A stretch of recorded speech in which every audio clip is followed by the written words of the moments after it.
Allo batata mama nakanisi image na ina chela bino ezali image ko aider na bino bandeko bozo kosama mingi pona makambo ya Angola.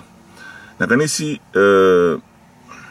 makambo bokomona wa esala makaka soki mutu wana ba respectaka ye na mboka wana.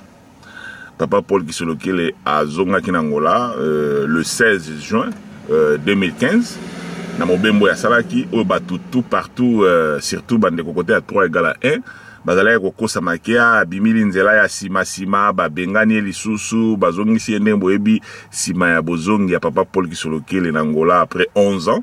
Donc asalaki sous moi voyage moko boye na Cabinda après tourner na ye na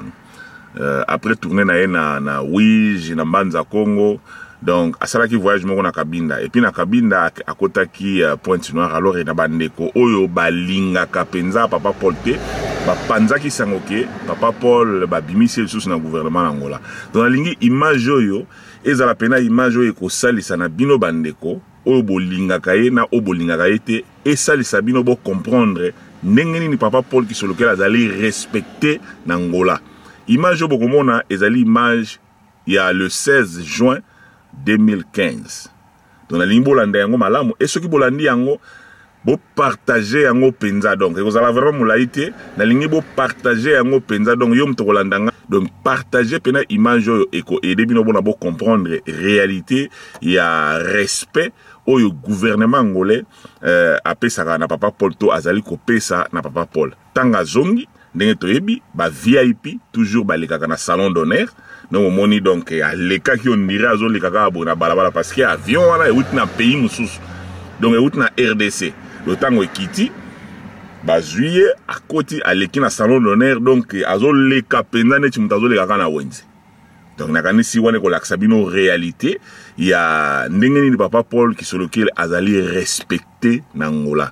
Donc bino bato bozolo babilobela donc botika na bino pambate bo leksa era pamba et puis bino bato bozo kosama et bien bokomaka makambo na ba Facebook wana botika na bino bo leksa l'air ndenge na lobi ndeko soki osepeli na moi extrait ya vidéo oyo olingi ke et ça la campagne moko ya ko boma makambo ya lokuta partager yango na mir na yo pambate ndenge na ka neto kolinga to zongisa lingomba ya Papa Simon Kimbangu na bolingo mibeko misala ndenge batinga biso pambate bato bazo sala mabe bazo lekisa plus ba publicité et biso bato etolobi ke tolingi bolamu tolingi lingomba ezala eloko moko tokanga minoko na biso tolobaka te soko même moni vidéo ya kitoko ko partager te mais ozo ka passer lingomba ndenge za bo pambate mama lukuta ndezo lekebele ozomona o bazolo ba lukuta mungo na bango eza plus makasi koleka bato bazolo ba vérité.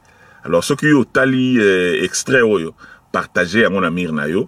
En tout cas, n'ayez besoin wana image, besoin ezali kokoma.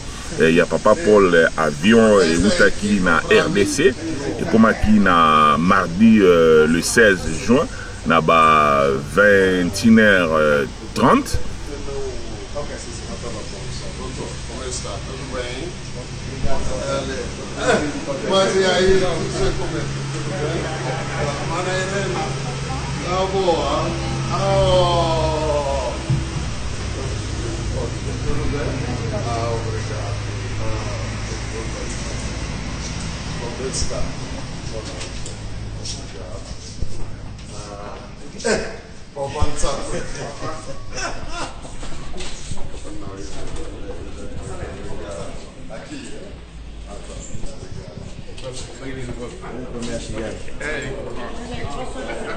Alors, bayambaki à l'écart qui n'est pas mon kokota na salon d'honneur.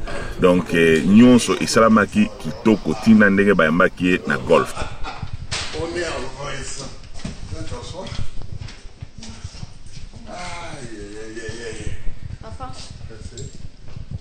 Ah, ok. Muito obrigado. Obrigado. Tá.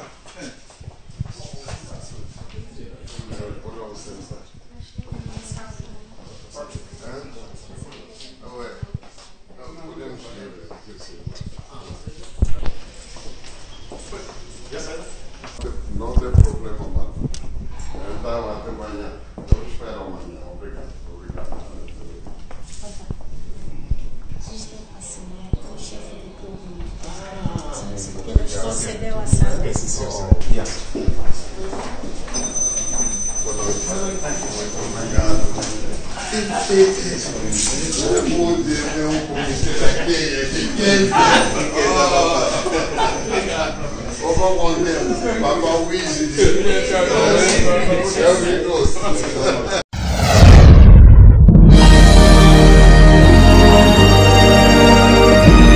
La vérité, écoutez Kalabele, la vérité.